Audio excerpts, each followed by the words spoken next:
السلام عليكم ورحمة الله وبركاته. اللهم صل وسلم وبارك على سيدنا محمد وعلى آله وصحبه أجمعين. النهاردة بقى إن شاء الله هعمل معاكم كده تحلية سهلة وسريعة في أقل من 5 دقايق. هعمل رز بلبن بالبسكوت في الفرن. زي ما انتوا شايفين بقى كده، أنا معايا هنا بسكوت سادة اللي هو اسمه فيري دون، ومعايا هنا الطواجن بوزع فيها البسكوت زي ما انتوا شايفين بردك. هنا ممكن بقى تحطوا أي نوع بسكوت انتوا حابين تضيفوه، ممكن تضيفوا بردك بسكوت أوريو أو بوريو بردك بيبقى طعمه حلو بالشوكولاتة، او اي نوع بردك بسكوت محشي، اي حاجه انتوا حابين تضيفوه. لو حابين تنعموا البسكوت مش عايزينه يعني سليم كده، ممكن تنعموه في الكبه وتضيفوه عادي. ومعايا هنا بقى الرز ابو لبن، لازم أن يكون سخن، ما ينفعش ان انا اضيفه كده على البسكوت وهو بارد، هتن البسكوته ناشفه وما هياش طريه. فانا بضيفه هنا بقى وهو سخن عشان خاطر يعني يطرى معايا وكده. هنا بقى كنت لسه اصلا عاملاه ورافعاه يعني على البوتاجاز، وانا عامله معاكم قبل كده رز بلبن على القناه، بعمله يعني بطريقه بردك حلوه قوي هتعجبكم. اللي حابب يشوف الطريقه يدخل على القناه ويشوفها.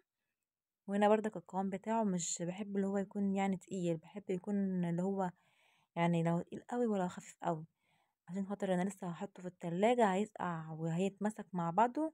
فلو انا متقلاه هيبقى يعني في الطعم بتاعه مش حلو. فلازم يعني يكون يعني لو تقيل قوي ولا خفيف قوي زي ما انتوا شايفينه بالشكل ده كده. ممكن برضك تعملوه بمهلبية، ما ينفعش يعني مش لازم يعني رز بلبن، ممكن تعملوا مهلبية وتحطوها برضك على البسكوت، بتبقى برضك طعمها حلو قوي. بس هنا برضك الرز بلبن برضك طعمه كان حلو. هنا بقى زي ما انتم شايفين بقى انا كنت وزعت اهوت كل الرز بلبن على البسكوت اهون. هدخله بقى الفرن يدوبت ياخد بس وش من فوق كده زي ما انتم شايفين اهوت. كنت انا برضك مسخنه الفرن وانا بعمله، وما شاء الله اهوت يعني عايزه اقول لكم ريحته والله كانت طالعه ما شاء الله على ريحته. هو بقى بعد ما خرج من الفرن شايفين بقى ما شاء الله، هو انا طول ما هو في الفرن انا بقلب فيه عشان خاطر يعني يحمر من جميع الجوانب بتاعته.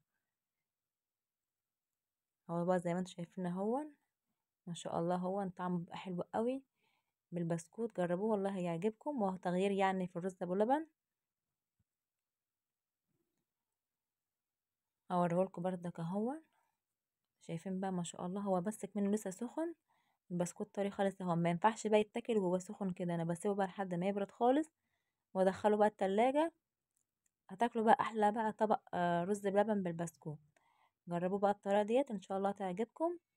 ويا ريت بقى اللي اول مره يشوفني فضل ولسه امر إن يشترك كده في القناه ويفعل زر الجرس عشان يوصل له منه كل جديد. ومتنسوناش كده بقى في كومنت حلو كده ودعوه حلوه. واسيبكم بقى في رعاية الله وعنايته، والسلام عليكم ورحمه الله.